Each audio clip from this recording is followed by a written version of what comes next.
What's your carnal theory?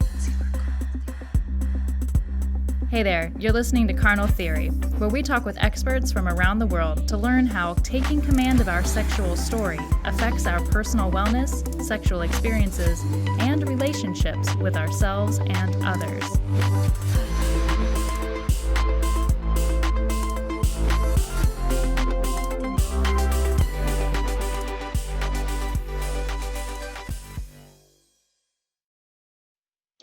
All right, everyone. Hi, I'm Abba. And I'm Amanda. Today on Carnal Theory, we're sitting down with Dr. Catalina Lawsin, who has over 20 years of experience as a clinical psychologist, a researcher, and a professor in the field of sexual health. And her experience is from all over the globe.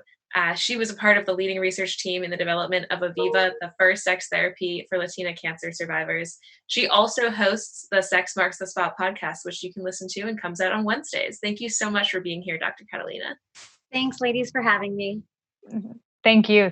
So as our listeners know, we like to start off each episode asking our guests to bring us the carnal theory for your consideration. For new listeners, the carnal theory, it's meant to be something that challenges a perception or a presumption that we might have about something. We'll chat about it for a little bit and we'll revisit it at the end of the episode to see if maybe even during this conversation, maybe our perceptions have changed on it. So Dr. Catalina, if you would, what's the carnal theory that you brought for us? So what I talk a lot about is I frame up as sex marks the spot. And I very much see that our sexuality and our intimate connections are central to our health and well-being. I also see this one question that a lot of my research, as well as my clinical work, has proven to be a very good marker for overall wellness. And that's when we ask individuals, how sexually satisfied are you? Because when we think about sex, of course, it's not just intercourse, but sex is more about what we think, our emotions, how we feel, and how we connect with our bodies. And in turn, how we connect with our bodies is also how we take care of our bodies, and then how we can connect with others.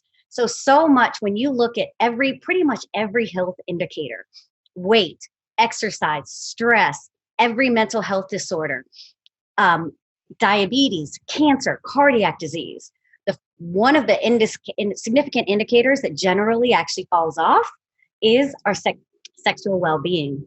And yet it's so core to our overall quality of life. And so much of what I train a lot of physicians and therapists in is really asking that question. How sexually satisfied are you? Because by first just asking that one question, it normalizes that this is important. And it's a very global assessment of how someone is functioning. And then from there, you actually can look and triage your questions accordingly to really highlight, okay, what's actually going on in your life? But by just doing that, anytime you bring up the word sex, people are like, hey. And it's so interesting because with considering today what we're going to talk about is a lot of the sociocultural factors that inhibit us from addressing sexuality. But once you do it, it's like a wide open door. So I'm really excited about our conversation and very much the centrality of our sexuality and how that impacts our relationships across all of arenas when we're talking about not just intimacy, but with our families, at work, with our friends. All of that is central to how we're connected with ourselves and ultimately others. I don't even know if you know that you're like saying our mission statement. Great, I'm happy we're on the same page. Yeah, what's cool is that, I'll say it in a second, but what's cool is that we've built My Sex Bio and, Carnal Theory as the podcast arm of it. We've built My Sex Bio around this just like guttural instinct, intuition of what you just said, but you're bringing like the scientific research, clinical side to things. So one of our key key mission points is we believe that sex education and empowerment is a vehicle for peace. Absolutely. Peace can, translate that to, social, emotional health, but vehicle for peace that starts in yourself, that ripples out into your relationship or relationships, and then continues to expand out into your community and world. Because when you hold that sexual empowerment and educational peace with yourself, that's how it expands out, because you have it. Absolutely. So yeah, it's wonderful to have it further validated, this intuitional mission. Well, and this question specifically, a lot of my research has been with cancer survivors, and so we looked at about 450 cancer survivors, and we used one of the like most popular sexual function measures called the PROMIS. And it's got lots of probably 20 questions into it. And what we did was, amongst our participants, we actually looked at the factor loading, meaning what actually correlates with distress, actual function and health, all of these things. And the one question that came out was, how sexually satisfied are you? Meaning that one question actually accounts for the majority of the other questions. Wow. It's so highly correlated. And when you think about when you start conversations, particularly if you go to your doctor, what's the first thing they say? How are you doing today? Can you imagine what it would be like if within the first 2 minutes, a doctor actually asked you how sexually satisfied you are? Like, have you guys ever been asked that, even from your OB-GYN? No. It's actually shocking how many grand rounds I've done with OB-GYNs, and they've never really been taught specifically how to address sexuality and sexual concerns. And I'm like, if your OB-GYN and your urologist don't talk about this, who the heck are you supposed to go to? Yeah. And so it's actually quite interesting, because there's so much of my work has been, I was trained as a clinical health psychologist, and then working in cancer, it's always been very multidisciplinary. And so the reality of sexuality is, even in psychology, it's always been very segregated. It's in its own field. And the majority of the research is done with undergrads, which are really early in their sexual development. I mean, our brain doesn't stop actually growing and developing until it's 27, and then it's super malleable. But that's a lot of where we get our understanding. And then again, bringing it to what we're talking about today, most of those undergraduates are Caucasian. Right. And so particularly when we're thinking about sexuality and how individual it is and multifactorial, it's so interesting how reductionistic we are in how we talk about it, Yeah. So I love that you guys are on this mission. And I do think that the more we talk about it, just start the conversations, the more it's natural. That's right. But we have to talk. That's literally prompts, all of it. It's all about the conversation. Literally everything that we build out. Yeah. So thank you. And thank you for chatting with us. To loop our listeners in. So the theme this month at My Sex Bio is racism and sex. And so part of what we're going to be talking with Dr. Catalina about is that intersection and how studies are skewed, how things are skewed. So that's what we're going to jump into. I do have one question first, which is how you got into clinical psychology and why, and then how that merged into the sexual side of things. Okay.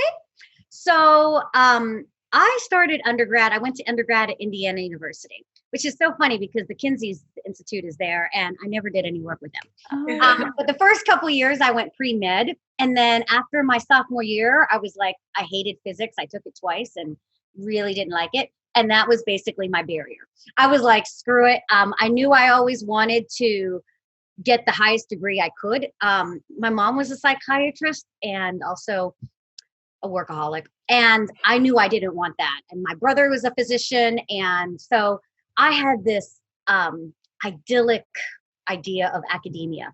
So I was like, I want to be a professor.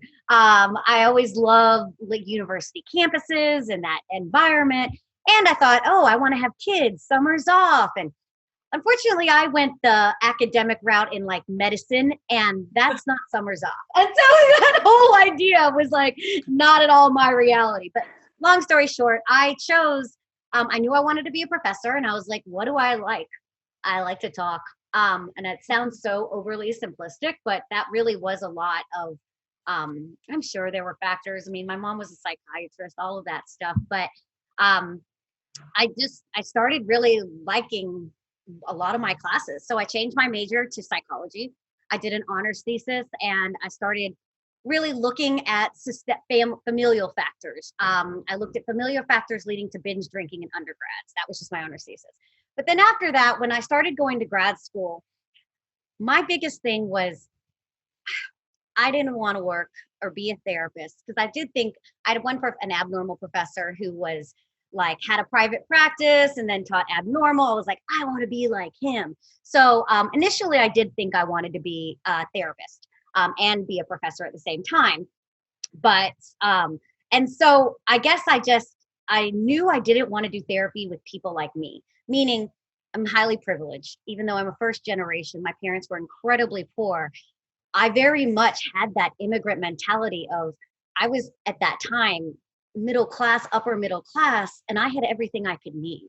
You know, my parents worked their asses off, and I felt so privileged that even though I had depression that started, my first bout of depression was, I think I was 18. I was like, what do I have to bitch about? Like, I have everything, you know. Even though I experienced lots of racism, I always very much that immigrant mentality of you're fine, you're lucky, be grateful.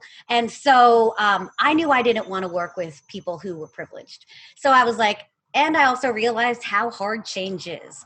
So that led me to really want to work with people who I felt like I would have some empathy with, meaning people who were dying. And that made me go into chronic illnesses. And my master's thesis looked at HIV amongst African-American women in Baltimore. And this was in 98 to 2000. And Baltimore had the highest incidence of HIV at the time. And this is probably before you guys are a lot younger than me. But like at that time, much of the HIV research was done with gay white male. And so the incidence of HIV amongst African-American women, much of this was through IV drug use or because their partners didn't never tell them, you know?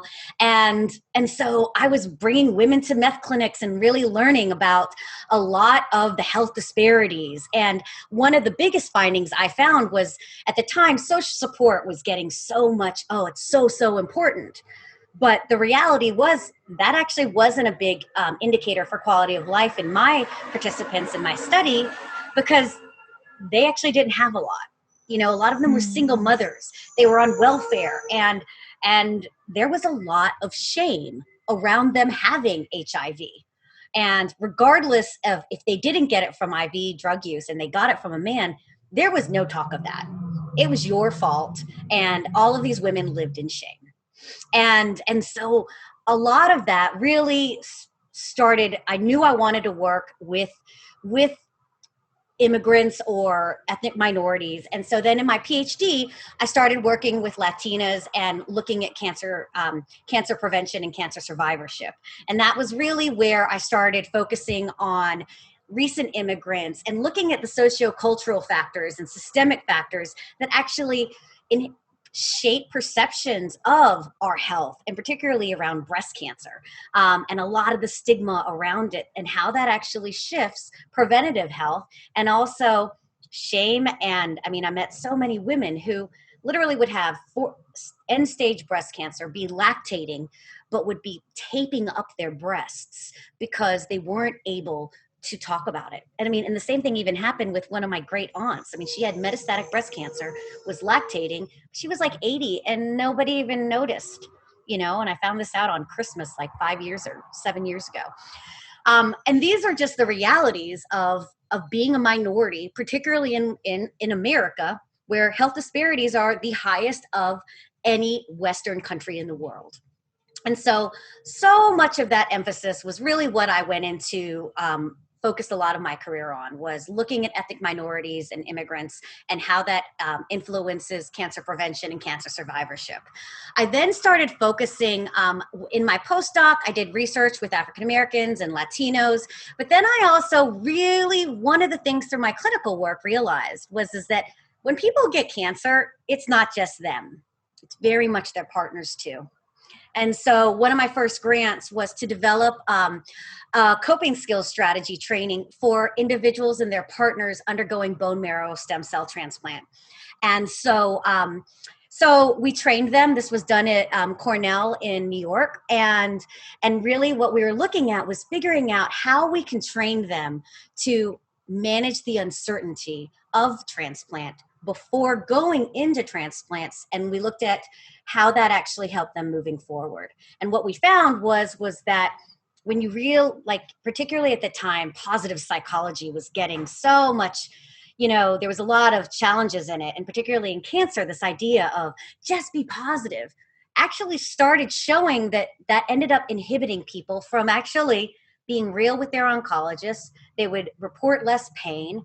They'd be more non-compliant because they wouldn't talk about side effects. So it was really, really opening up this door of how do you actually maintain realistic optimism. And amidst, a bone marrow transplant at the time was, you're going in at 50-50. And particularly I was working a lot with multiple myeloma patients where it's not a matter of if you're going to have a recurrence, it was when. And so you're going to undergo one of the most extreme types of cancer treatments and still you're going to have a relapse. That was the case at the time. Things have improved much more in the last 15 years.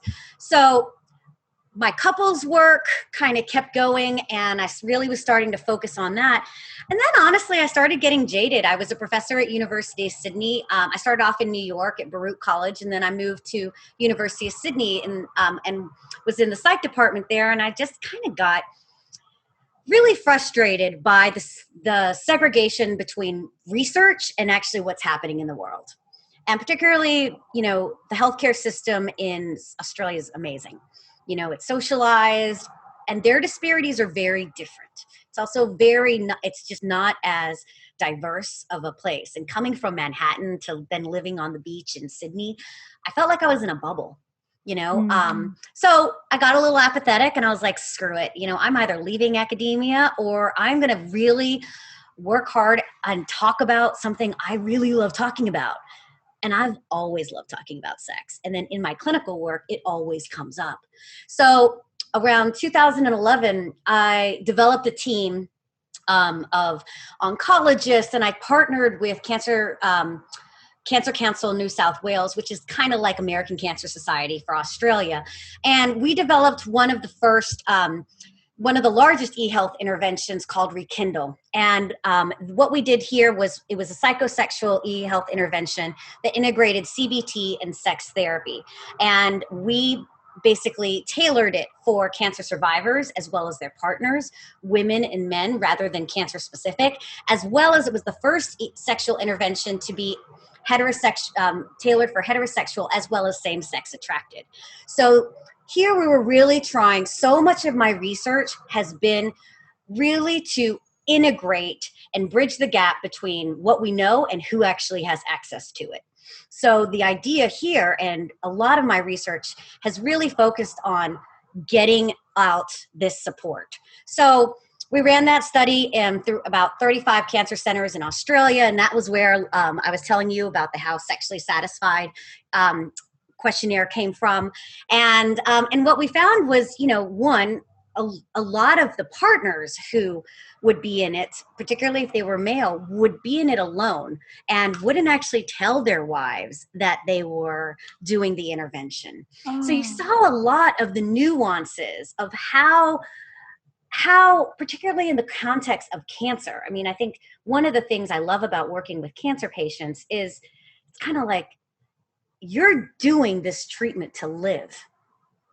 And what is your life if you're not connected?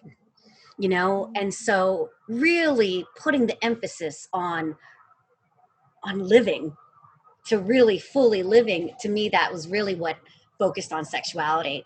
So I did that study, and then I moved back to the States, and then started focusing more with Latinas, and then I developed Aviva, which was, and we're testing that now.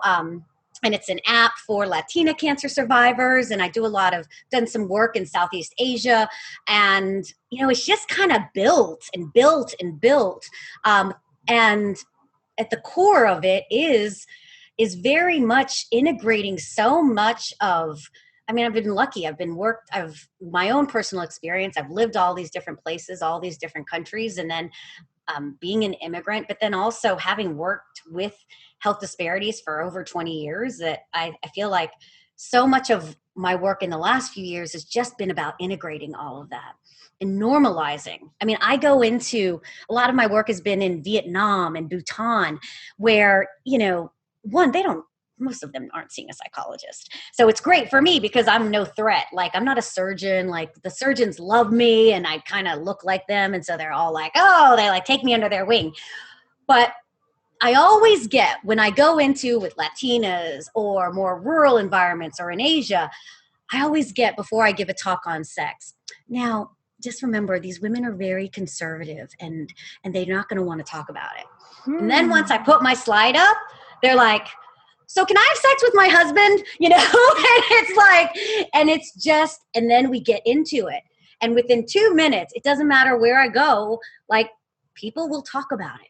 And I feel like, yes, I realize I appreciate that I'm good at getting people to open up. But the reality is that openness actually is what everyone is wanting to connect to. Yes. Everyone wants to connect to somebody where there isn't shame, there isn't judgment, and this is just be whatever comes up, because we're all human. It doesn't matter what you look like, where you're from, particularly when we talk about our sexuality, particularly sexual function, and then particularly anatomy. Come on, this is universal. And so much that now, through my research, my teaching, now I've left academia. I still do my research. I'm still an adjunct at Rush Medical Center in Chicago. That was where I was before I moved to LA. Now I'm in a private practice, and I primarily address sexual and relationship concerns amongst individuals and couples. And, I've been practicing Tantra for the last couple decades as well. And so I integrate a lot of these different things. And it's really interesting. I think that so much of where we are in the space, and podcasts like you guys's, there's so many different voices and messages that people are going to connect with. So let's just all start fucking yelling, let's all start having the conversations, because it's a moment of someone actually connecting to it that can literally change lives. Like last night I had a group with, do a support group with gynecological cancer patients. And I have one of my favorite patients in it. She reminded the group about something I said like in January, where we were talking about like how some people just make so many assumptions of, because you're a cancer survivor, this is what you need. And she's like, but when Catalina said to me, everyone does the best that they can in that moment. I was like, yeah, and I won't say her name. I was like, thanks for remembering. But, and it's that kind of shit that when you hear it, you're like, oh my gosh. 1, thanks for listening. 2, thanks for remembering, Yeah. So I do think it's just repetitive. And when you think about social media, that's actually the way it works. Is just that repetition, keeping it simple and keeping it relatable, keeping it digestible. And that's why having so many different voices out there, it's going to connect, and having lots of disciplines. And number one thing is also, I guess, a lot of what my emphasis now is bringing the science to it. We have known this stuff. Like right now, attachment theory is huge. Attachment theory has been around since the mid 80s. But when I was trained and I got my PhD in 2005, you couldn't talk about that. Like, it just wasn't as accepted. You didn't talk that much about the past. You integrated family history, but not as much as it is now. So you see also influences and trends of what also people relate to. And then you have to make sure that you integrate science into that, because this is where I do think it's important for people to have proper training, particularly because right now, and when we're talking about sexuality, the prevalence of prior traumas, particularly when we're talking about racism and this intersectionality, is so incredibly high. You know, that you do actually need to be very well informed and trained to effectively hold that space, particularly when it's meant to be therapeutic. So that's a little bit of my story. I think I just kind of rambled a lot. No, it's great. It's a powerful story. Yeah. Clearly you've had a powerful journey, touching a lot of people's lives. Yeah. Well, and throughout it, don't get it twisted. I faced a lot of challenges in it, you know, particularly like when I came back to, Australia, like, they were just so much more open talking about sex. But then when I came back to Chicago, they were just so conservative. That's all I can say. I'm not saying all Chicagoans are, but by any means. But in my institution, it was very conservative. And I say sex, and I talk about sex literally every day. And it's really easy for people's assumptions around that to shift their impressions of you. And, you know, throughout this, I think everyone has imposter fear, fear and like worries about their credibility, you know. And once I got my PhD, because I'm, to be honest, I'm kind of the most, I was always the like most energetic and loud of my family, and my family is incredibly successful. So I'm the loser of my family. But that kind of took it once I got my PhD, I was like, fuck that, you know, like enough is enough. Like I criticized myself. I berated my intelligence a lot. But then in your work, when you put yourself out there as a researcher or in social media or whatever, you're going to get criticism. And this is where I say, embrace it. Okay, cool. Let's have the conversation. Yeah. Because I'm ready. Like, and so let's bring it, you know. And that's where, like, oftentimes when I love it when I get any kind of feedback about my videos or something of, what the hell are you talking about? That's not what I do at all. I'm like, that's great that that's not what you do. Like, one person on my sex and racism video said, you know, that's not what I approach at all. And I'm like, awesome. I'm glad you don't. Plenty of people do though. I'm like, and I'm glad you don't, but don't think that this shit doesn't happen, you know, because we've got enough data. And that's the thing, particularly in a moment right now where, and I'm just saying it, Fox News, Trump, all of these people are not data-based. You know, they're not listening to actually the facts. That I actually think that we just need to make the facts more palpable. You know, we need to actually break it down so that it isn't such a hurdle to understand. Yeah. Well, because you think about Gore, you know, like, oh, he was just so stiff and stuff, you know. And I don't know if you watched Biden last night, but like, I mean, you clearly can tell they tried to coach him up to be more like Barack. Yeah, sure. I mean, to be more relatable, more casual, you know, and not a dick. Like, how hard is that? Like, just don't be a dick. Like, that's all I tell my nephew. He just went to college this year. I'm like, you're so freaking awesome. Just don't be a dick. Yeah. Like, it seems like it would be easier. I know, but unfortunately it's not, you know. And then and that's when, again, when we talk about racism, when you have power figures and when you have people who, with power, who are modeling this, that absolutely normalizes it. Yeah. It makes it okay. And let's talk about some of those social factors. Yeah, absolutely. Like what are some I feel like in my head I'm seeing like maybe two areas of influence. There's like socially constructed stereotypes that are affecting ability to connect with sexuality, and then also perhaps like past trauma passed down through generational trauma.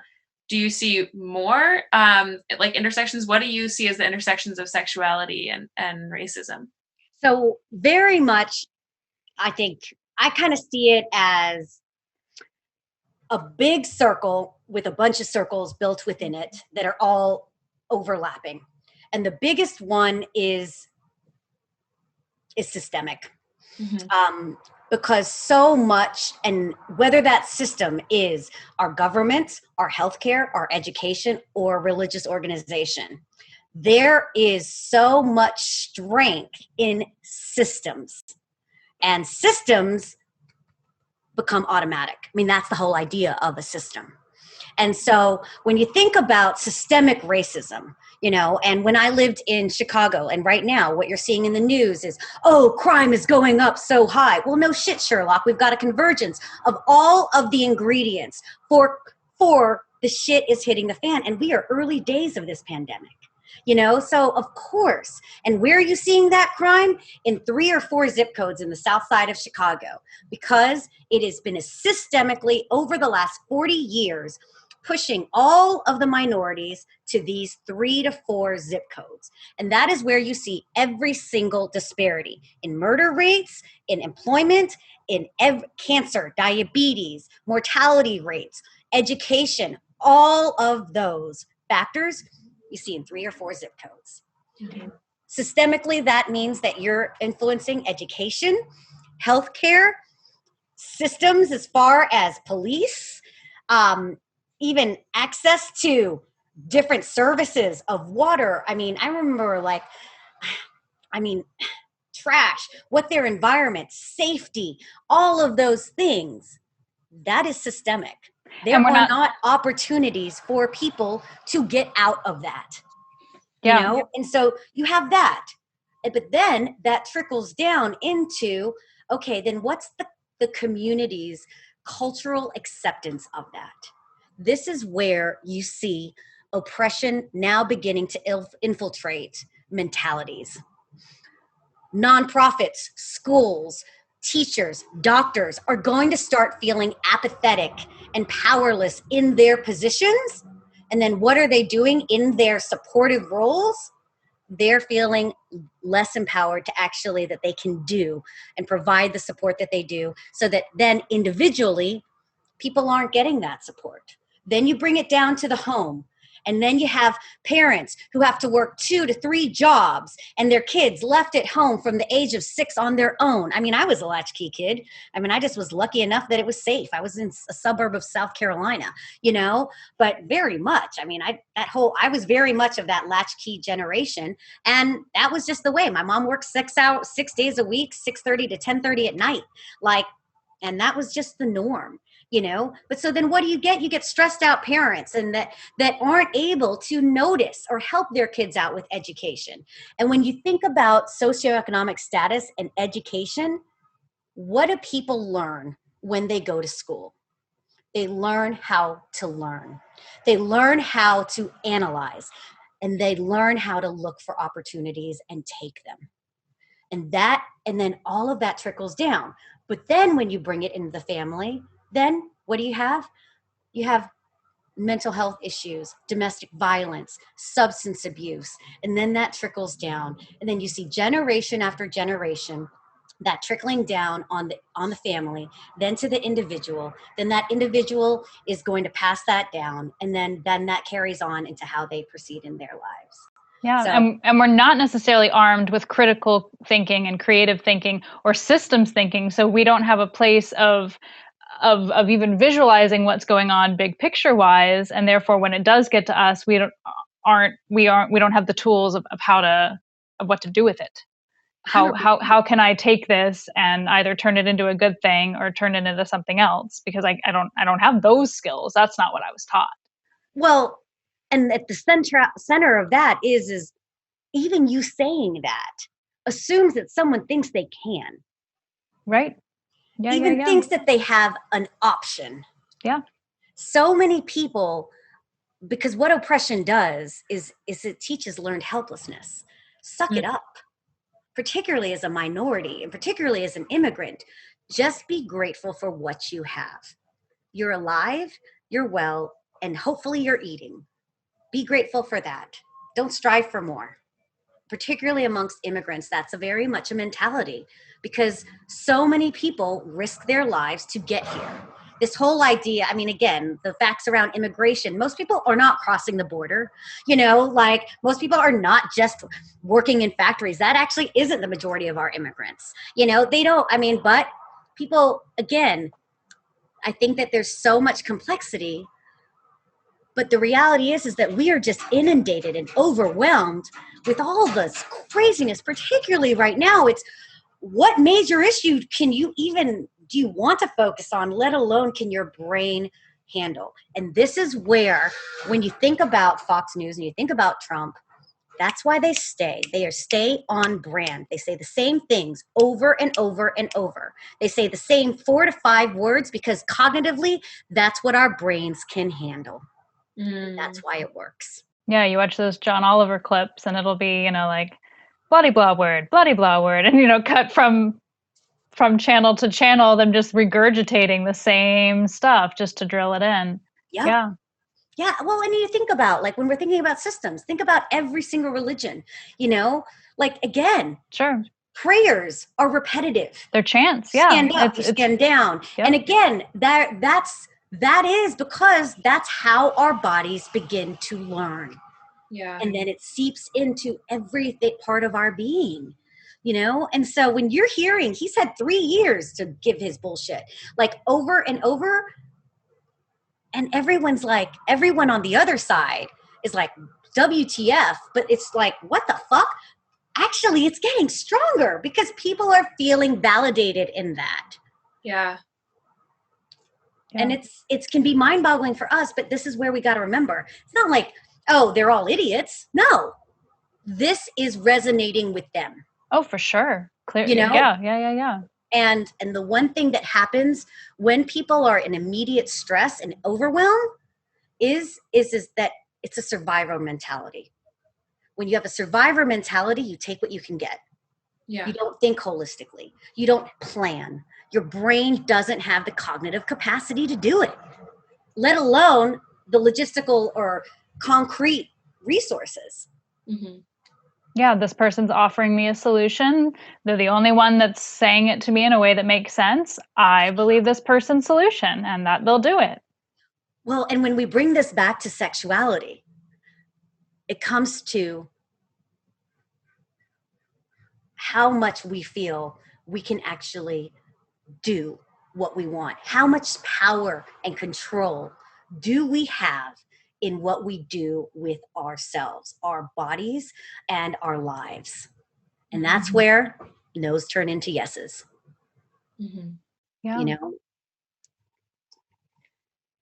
I often wonder how, like, in the media, there's all these stereotypes and all these, especially related to sex, like, that go back hundreds of years that have just evolved into something that looks slightly different.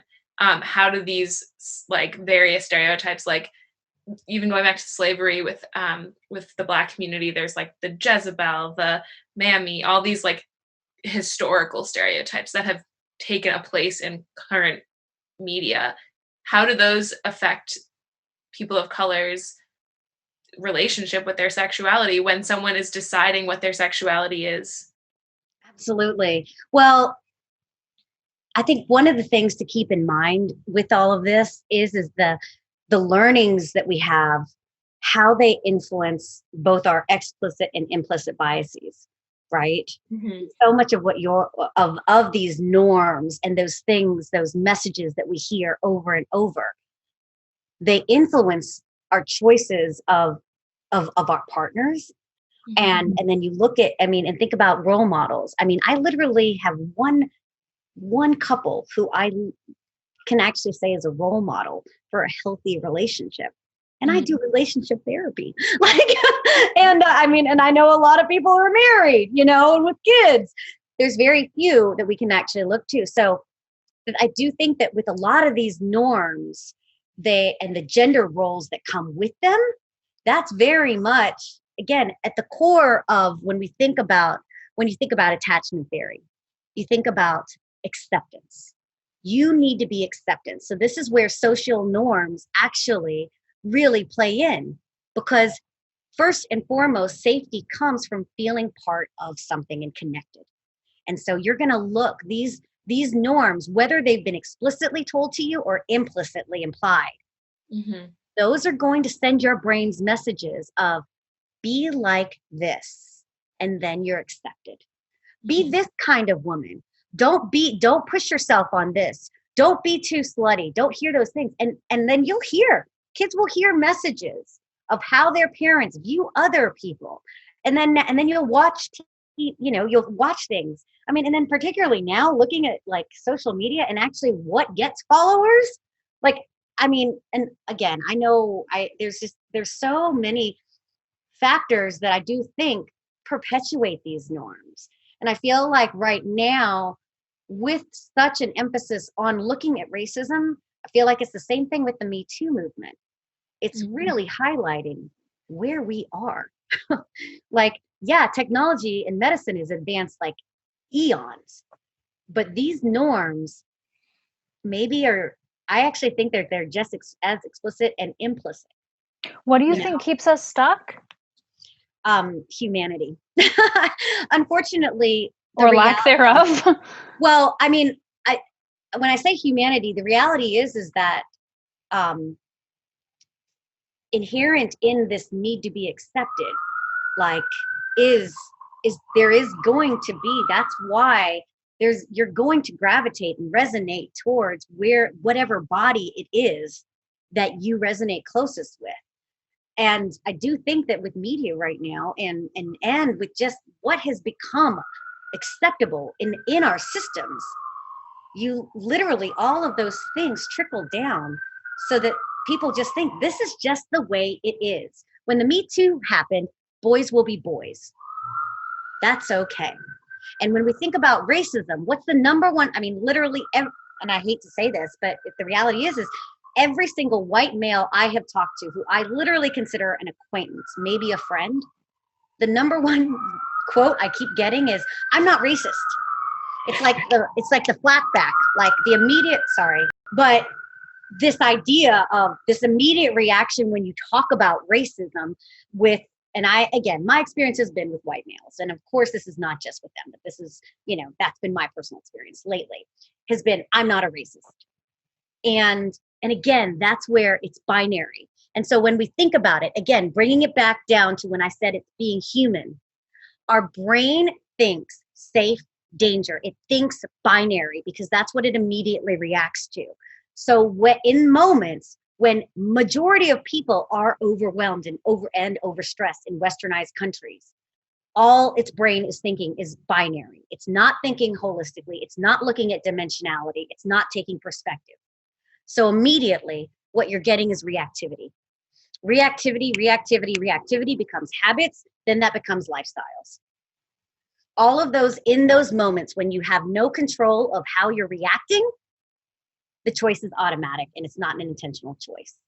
So and this is where education and really realizing the community and the audience who you're speaking with, where they are in their level of awareness and tailoring your messages accordingly. Are there tools that you ever suggest to help cut those feedback loops? Well, so much of where, again, this is where it depends on who your audience is. If I'm working with an individual, the number one thing I'm first going to talk about, again, and it's assessing what is their level of awareness. But generally, where you're going to start is with your body. So much work has been focusing so much more on somatic therapy. And really, first and foremost, regulating your body. Because again, in that survival mode, your body's either hyper or hypo aroused. All right, so fight, flight, or fright, or freeze. So really what it's trying to do is first and foremost, heightening your awareness to what's happening to your body.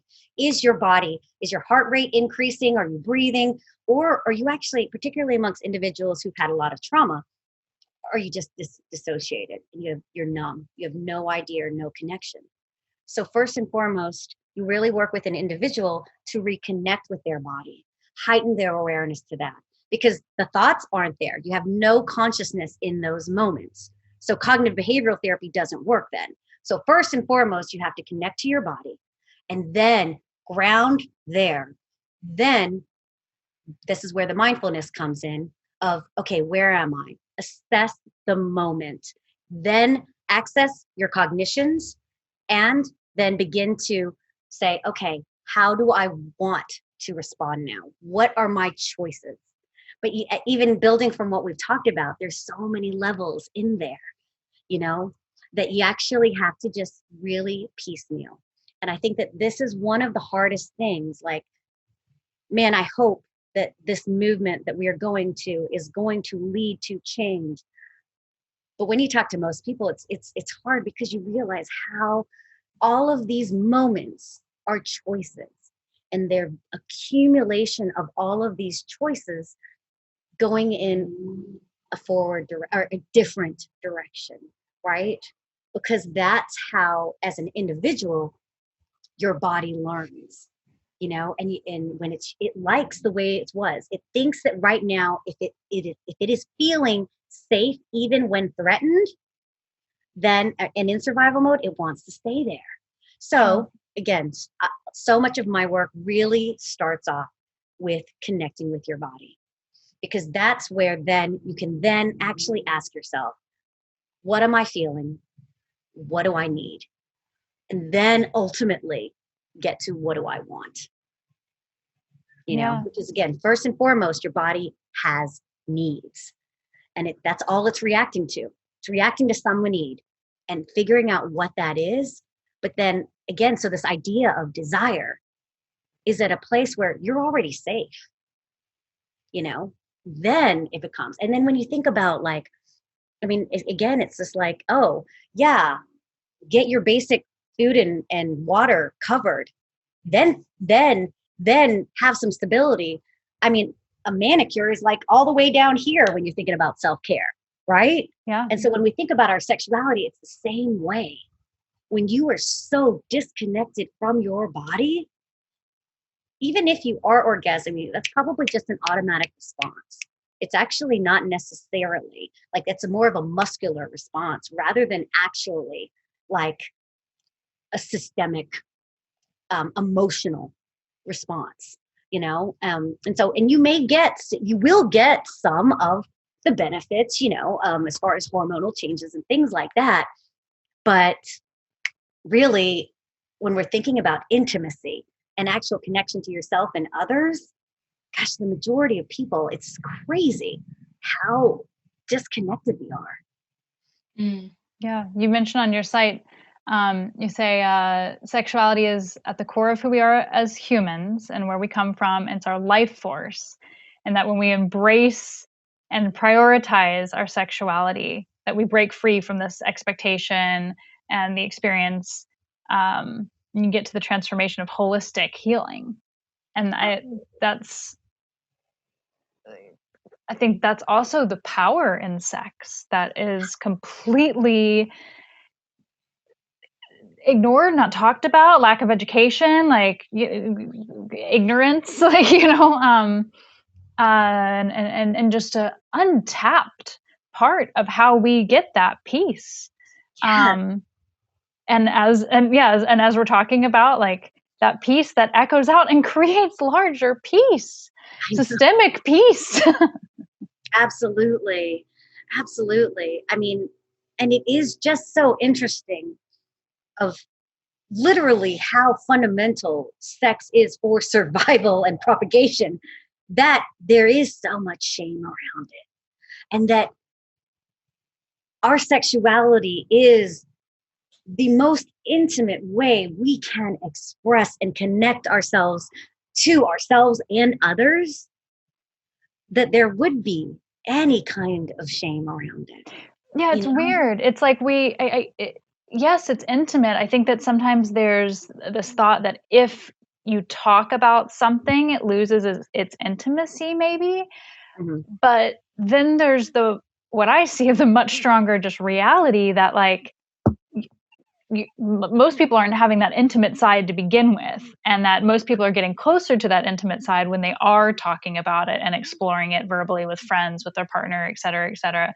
So I feel like it's like an excuse to not have the conversation because they don't understand the power of it, and just this like loop. Yeah, just this loop of not knowing, which isn't to their fault necessarily, or to anybody's fault. I'm not pretending like I'm like sexually enlightened, you know, 100% or anything. It's just I'm not going to be if I don't explore. I'm not going to be if I don't discuss. Well, and again, think about, I guess the number one thing that when you focus on sexuality, at the core of it is curiosity, and this idea, like, I think a lot with a lot of the healing culture right now is this idea that, oh, we get to this pinnacle and yay, we're there. Fuck that. Like, I think that we're constantly growing. Our bodies are constantly changing. And this is where, like, I mean, I've worked with 18 months all the way up to 87, and I've talked, I mean, I had one patient who was, I think, 76 and hadn't had sex in 12 years. And I mean, next thing you know, she was having multiple orgasms. Like, I mean, like, again, I do think that this goes back to so much of, particularly when you use terms like intimacy. Dude, I'm not taught, intimacy doesn't mean, oh, endless love and like Sade. Like, it doesn't have to be that. It can be raw fucking too. Like, I mean, it can be all of these things. Intimacy. And I think that that's where a lot of these norms and social norms and just even with the jargon and how the vernacular that we use to talk about it, there's so many loaded assumptions around it.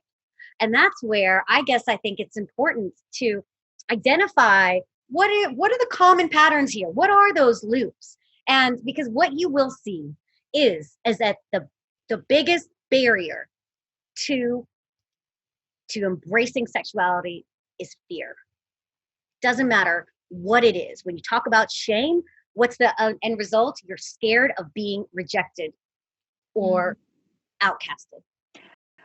We've talked about that with guests before as well. The incredibly huge carnal need to dismantle fear-based interactions, and that fear leading to aggression and rape and self-hate and hate maybe for women or hate for other genders or hate for freaking anybody because you have been rejected and you don't therefore feel fulfilled. So you want to, you're going to take that out on somebody else. So we have to dismantle that rejection equals anything bad. And in that context, I think we're looping it into consent and the power of teaching consent and how can I touch your shoulder, and hearing no don't mean nothing. That's all right. Like, okay, cool. They don't want their shoulder touched. Cool beans.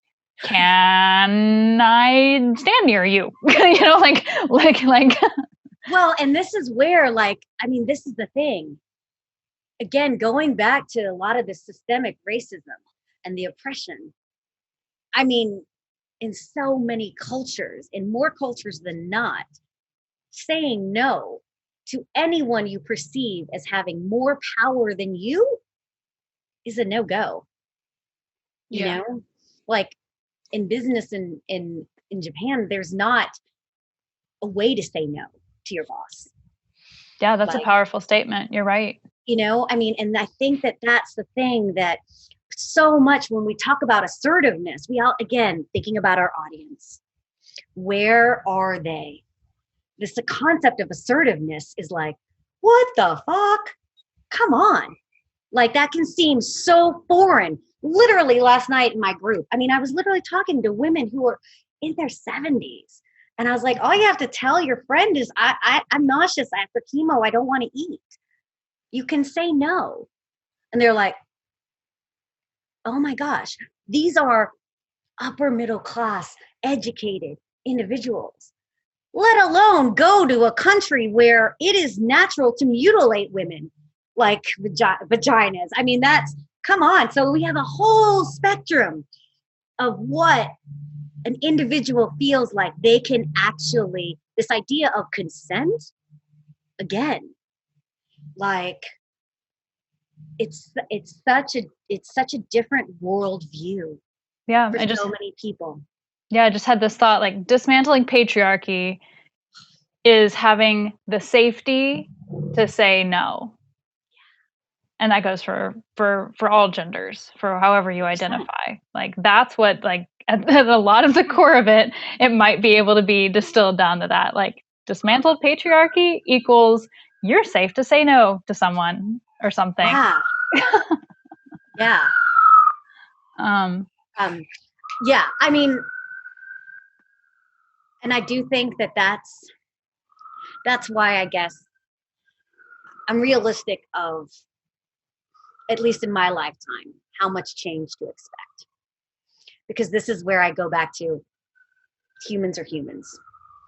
And throughout all of history, there's always been a hierarchy. And hierarchies feed on oppression. Capitalism feeds on oppression. It cannot exist unless you have minorities. It can't exist unless you have, people who don't have as much power. Yeah. And I think that over the next few years, particularly with this economic decline, after 2008 recession, we're going to see even a bigger gap in disparities now in the States. You're going to see the powerful get more powerful and the middle class get lower. We're seeing it. And so lots of talk inherent in that is, and again, you get one generation that, and right now it's the millennials. I mean, they got screwed in 2008. They're screwed again. Like, yeah, one generation. And now that their kids now are going to start facing it. They're getting taught by their parents that, well, this is just the way it is. It sucks. This is just the way it is. Or it's time to rise up and change some shit. Hopefully. And that's where, like, I think when we talk about this is where we just gotta remind people. And this is where I do think it's on the individual level. Like this morning, I just got yelled at, I had my mask like right here because I was drinking a water bottle because I just worked out. And this woman yelled at me, literally had my mask here. And I was drinking a water bottle. And she goes, "Can you please put your mask on? It's the law." And I was like, dude, I am all about mask wearing. But I was just realizing, I'm like, that person's moment. And I put it immediately on. I stopped drinking and I put it right on. But I'm like, I can't drink my water with it on. Of course, I had a mask on. I am right in front of my building. I am absolutely a mask wearer. I'm like, but what happened with that little microaggression? She is having a hard day. And this is what we got to remember. And this is where compassion comes in. Assume no malintents. Assume everyone's doing the best that they can in that moment. And you know what? Take it as it is, and then make the choice of how you want to respond. And by doing that over and over, you feel more in control of yourself. Because when we talk about sexuality, this is the paradox of it. To really embrace your sexuality, you actually got to let go. But you're not going to let go unless you trust. And who do you need to trust first and foremost? Yourself. And then let alone opening that up to a partner. Gosh, we make so many assumptions of what others want, what their actions mean, and all of these things. But it's just like, oh God, everybody just pause. And this is where so much of the regulation stuff comes in. Pause. And even during sexual encounters, pause. Hopefully it's more than a minute, pause for 2 seconds and reconnect with yourself so that you can actually just check, where am I? What am I wanting? The automaticity of sexuality, really, this is where, particularly when you're looking at long-term relationships, there's reason intimacy dwindles, is because we stop to reassess. Because we think, oh, that's good, that's fine. Next thing you know, it's gone stale. And again, talking about the acts themselves, but also the interactions, thinking about friendships and even our family. I mean, one of the beautiful things that's coming out of COVID is everybody's having family Sunday night meetings on Zoom. Who the hell did that? Before, so I do think that there's, and now we are able to connect so much more. And this is absolutely going to change. It's changing how we're connecting. And what is it doing? Increasing accessibility. Mm-hmm. Again, and then with that, we really are changing the landscape. So I agree with you, Abba. I do think that I am optimistic. I'm realistically optimistic though. And I don't think that needs to be negative. And if it's perceived as negative, well, too bad. but I do think that that there's just so many opportunities. But I do think that we're also inundated and overwhelmed, that we also need to give ourselves some grace to just be really present to the moment. Do what you can in that moment. Be nice to yourself in that moment. You'll be nice to yourself. You'll be nice to others, maybe. Yes. Grace is good. Thank you for these thoughts and words of wisdom and facts. Can you share with us and share with the audience one more time what the theory is that you brought for our consideration? Yeah. So really at the center of my work, I call it sex marks the spot. And that our sexuality is very much at the core of who we are. It's very much where we came from. And it is our sexual energy is what we can harness to actually manifest the life and live the life that we want to live.